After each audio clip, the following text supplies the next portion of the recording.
Dolly Parton had been reading for 40 seconds when she stopped. Not finished? Stopped.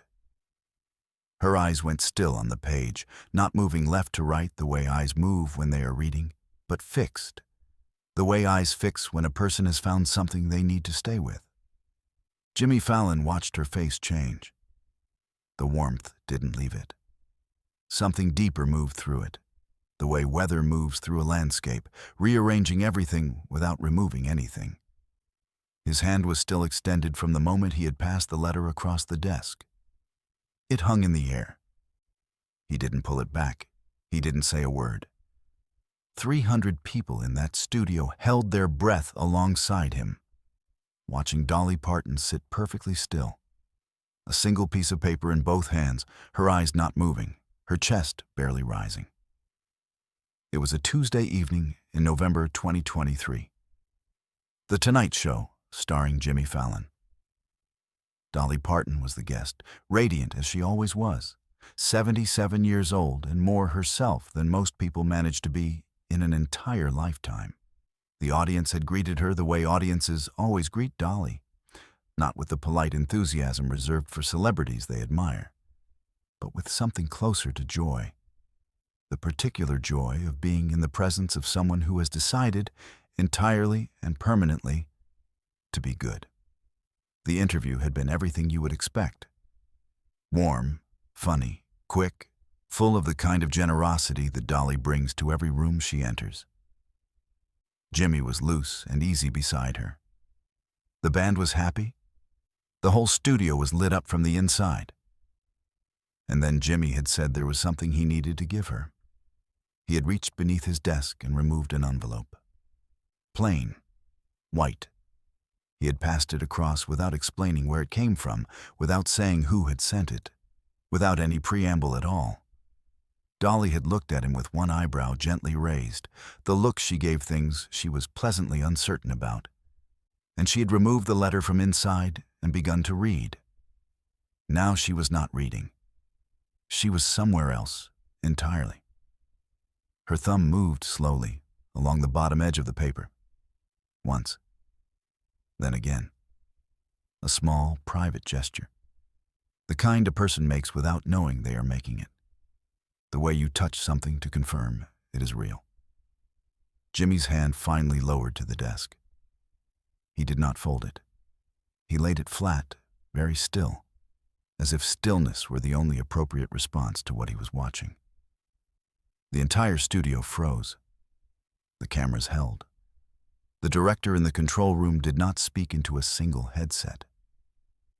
Somewhere in the fourth row, a woman pressed her palm to her own mouth, and the person beside her reached over without looking and took her other hand. Was something wrong? The audience leaned forward, uncertain. A letter delivered without explanation to someone as beloved as Dolly Parton. What could be in it that would do this? Was it bad news? Was she ill? Was this a mistake? Nobody in that room knew the answer except Jimmy Fallon. And Jimmy Fallon was looking at Dolly Parton with the expression of a man who has just understood that he has placed something sacred into the right hands at exactly the right moment. Then Dolly lowered the letter. Slowly, deliberately. She set it on her knee and pressed her palm flat on top of it. She closed her eyes. She held her breath. Not the way a person holds their breath in anxiety, but the way a person holds their breath when they are trying to stay inside a feeling long enough to memorize it. The studio was so quiet that when she finally exhaled, you could hear it. She opened her eyes and looked at Jimmy. And in a voice that was barely above a whisper, caught perfectly by her microphone, she said, "She's still alive." To understand what happened on that stage in November 2023, you need to understand what happened in the spring of 1961. Dolly Parton wasn't always Dolly Parton, icon and legend. In 1961, she was 15 years old, the fourth of 12 children growing up in a one-room cabin in Locust Ridge, Tennessee, in the Great Smoky Mountains. They were poor in the way that people in that part of Appalachia were poor in that era, not as a circumstance, but as the weather of their lives, the background condition of everything. Her father worked land that barely gave back what he put into it. Her mother sang hymns and held the family together with a fierce, quiet love. Dolly sang too. She had always sung. She had been performing since she was 7 years old, on local radio, at church, at any gathering where someone would listen, because singing was the one thing she owned completely, the one thing the mountains had given her that couldn't be taken back by weather or want. But singing in Locust Ridge and singing for the world were two different things. And in 1961, the distance between them felt like the distance between two planets. She could feel the music in her, the way she could feel her own pulse. What she couldn't see yet was the road. That spring, a woman named Ruth Elaine Combs began teaching 6th and 7th grade English at the Consolidated School in Sevier County. Ruth was 24 years old. She had come from Knoxville, a first-generation college graduate who had studied literature at the University of Tennessee on a scholarship she had won by submitting an essay about her grandmother's garden. She was not from money. She understood the particular landscape she had come to teach in, not as an outsider trying to translate it, but as someone whose own family had been shaped by similar ground. She was small and serious, and she had a quality that the best teachers sometimes have, which is the ability to pay attention to a student not as a representative of their circumstances, but as an individual standing in the early rooms of a life that has not yet been written. She met Dolly in the first week of the school year. Dolly was not a difficult student. She was not disruptive or disengaged. She was something more specific and more complicated than either of those things. She was a student whose intelligence moved faster than the classroom could contain it, who finished assignments in half the time, and then sat with a look that was not boredom, but hunger. Ruth noticed it immediately. After the third day of school, she kept Dolly after class, not for discipline, but to ask her a question. "What do you read?" she asked. Dolly told her she didn't have many books, that they didn't have money for books, that she had read the Bible through twice because it was the book they had. Ruth said, "Then that is where we start." What followed over the next 2 years was not a formal program and not a tutoring arrangement. It was something harder to name, the kind of relationship between a teacher and a student that happens rarely and changes everything. Ruth lent Dolly books from her own collection: Steinbeck, Flannery O'Connor, Langston Hughes, collections of folk songs with their lyrics printed out in full. She assigned her extra writing, not as punishment, but as provision. She told Dolly, in specific and unrepeatable language, what she saw when she read what Dolly wrote. Not that it was good, that it was alive, that the sentences had a sound to them, a rhythm that was not learned, but native, the same rhythm that was in her singing.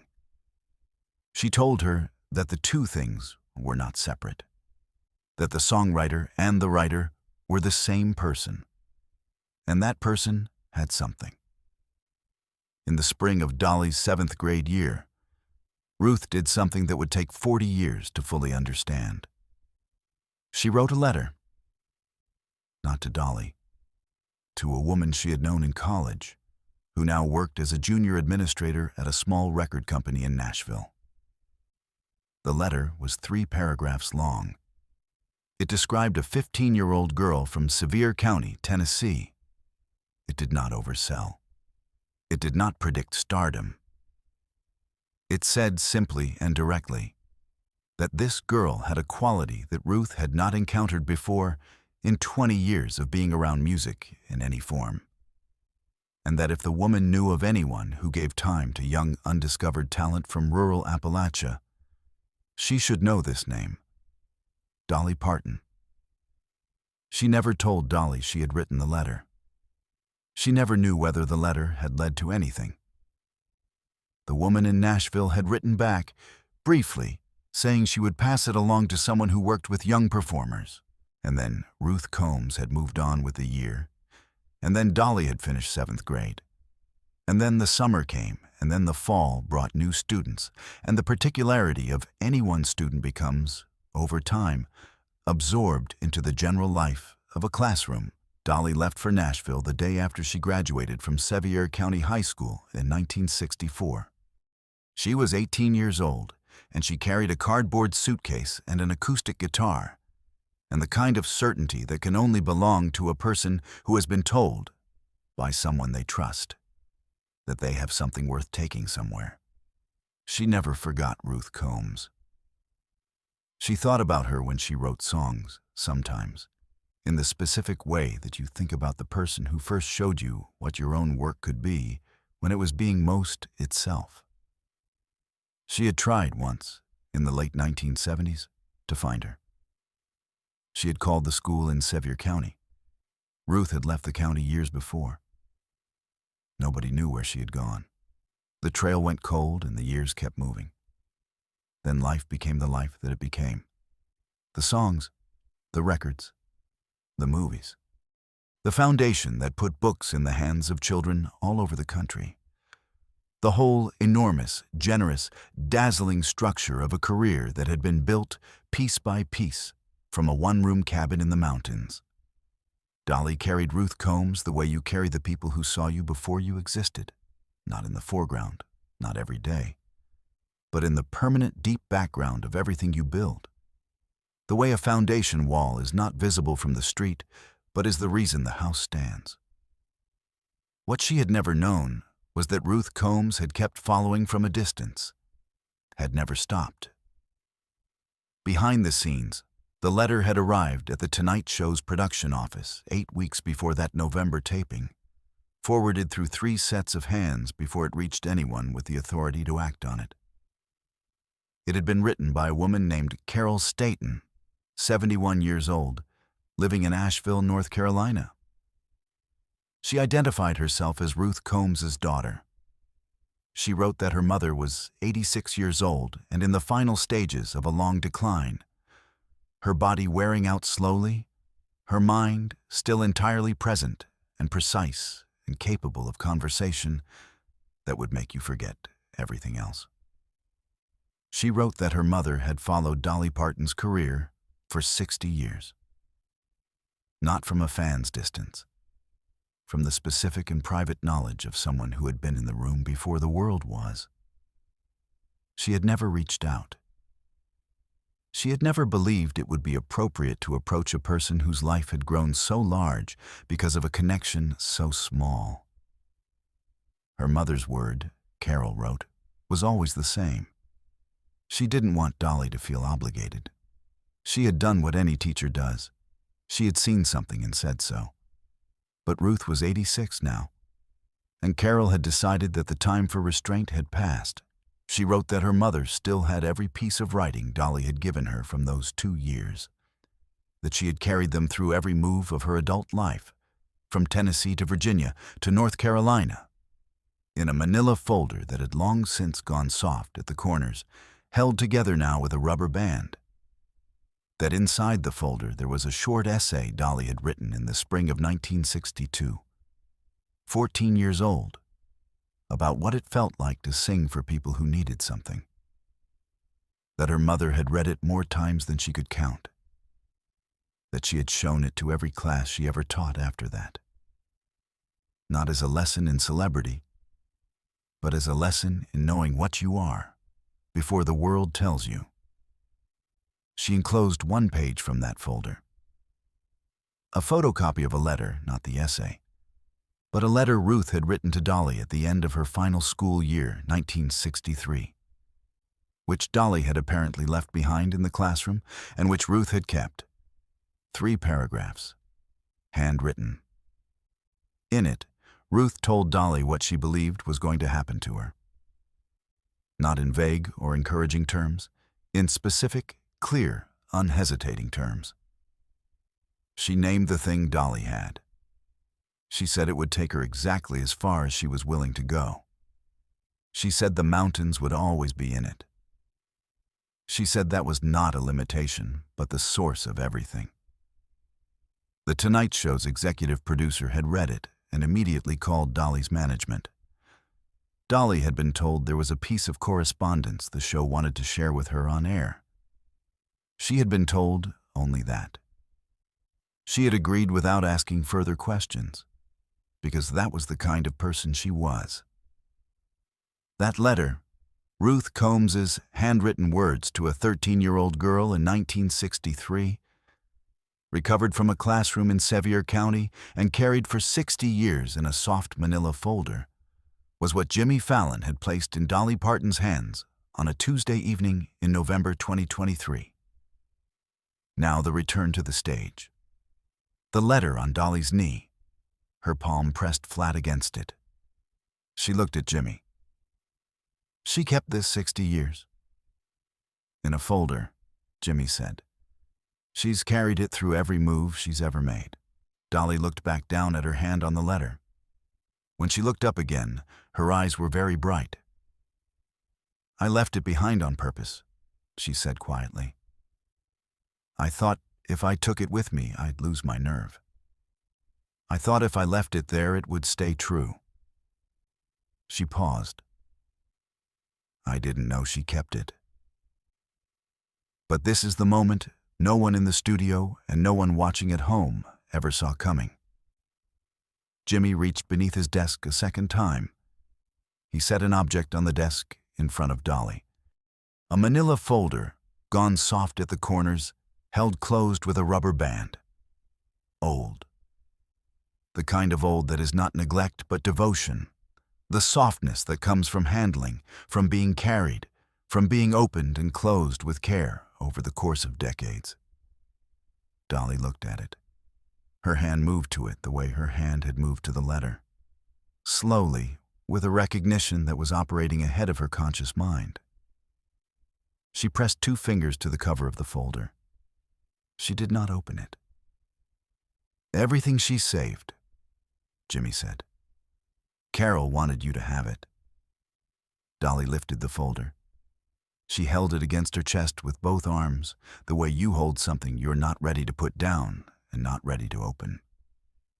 She pressed her cheek against it, her eyes closed. She stayed that way for a long moment. Dolly Parton, 77 years old, holding a soft manila folder against her chest in the middle of a television studio, looking like nothing so much as a 15-year-old girl who had just been told her work was alive. Jimmy stood up from his desk. He walked to the front of his stage and he faced his audience, and he said, in a voice that was not quite steady, "Folks, I want you to know that I have done this job for a long time, and I've never been in a room where something was more real than this." He looked back at Dolly. "I have never been in a room where I felt more like a witness." Dolly opened her eyes. She looked at him across the stage. "Baby," she said. And her voice was the voice she used when she was being most herself. The one underneath the rhinestones and the laugh, the one that was all mountain and all honesty. She saw me when I was nothing but possibility. Do you know what it means to be seen before you've become anything? She held the folder a little tighter. That's the whole thing. That is the whole entire thing. The band had been still for 11 minutes. Questlove's sticks were in his lap. The entire technical apparatus of a live television production had stopped producing television and was simply being present for what was happening in that room. The floor director was crying. She had been crying for several minutes and had stopped caring about it. The standing ovation began before Dolly had finished speaking. All 300 people rose together, and it was the kind of standing ovation that has nothing to do with performance. It was the sound of a room full of people who had just been reminded of something they needed to be reminded of. Carol Staten drove her mother from Asheville to Nashville 3 weeks after the taping. Dolly had called personally and asked whether Ruth was well enough to make the trip. Carol said her mother had started packing before she finished the call. They drove up on a Friday morning and were met at the front gate of Dolly's property by Dolly herself, standing outside in the November cold in a coat the color of the mountains in autumn. Ruth Combs, 86 years old, stepped out of the car and stood straight and looked at the woman, who had been a 15-year-old girl the last time she had seen her. Dolly walked to her. "You wrote me a letter," she said. "You deserve to hear it," Ruth said. "I left it behind." "I know you did." Ruth looked at her steadily, with exactly the same attention she had used in a classroom in Sevier County 60 years ago. "I kept it for you." They went inside together. Carol would say only that they talked for 4 hours, and that at some point Dolly played a song she had written that nobody had heard yet, and that her mother sat in an armchair and listened the way she had always listened, fully, without reserve, like someone who understood that listening was not a passive thing, but a gift you gave on purpose. Ruth Combs passed away the following March, at home in Asheville, with Carol beside her and the sound of early spring coming through the window. On the table beside her bed, the copy of the letter she had kept, and a photograph, taken on a Friday in November, of 2 women standing in a doorway in Nashville. One of them, 86 years old and still entirely herself. The other, 77, and holding her hand. Dolly dedicated her next album to a 6th-grade English teacher from Sevier County, Tennessee, who told her the truth about her own work before she knew enough to be frightened by it. The dedication reads, "For the ones who see you in the seed. Some teachers never find out what grew. Ruth Combs found out, and it grew exactly as tall as she always said it would."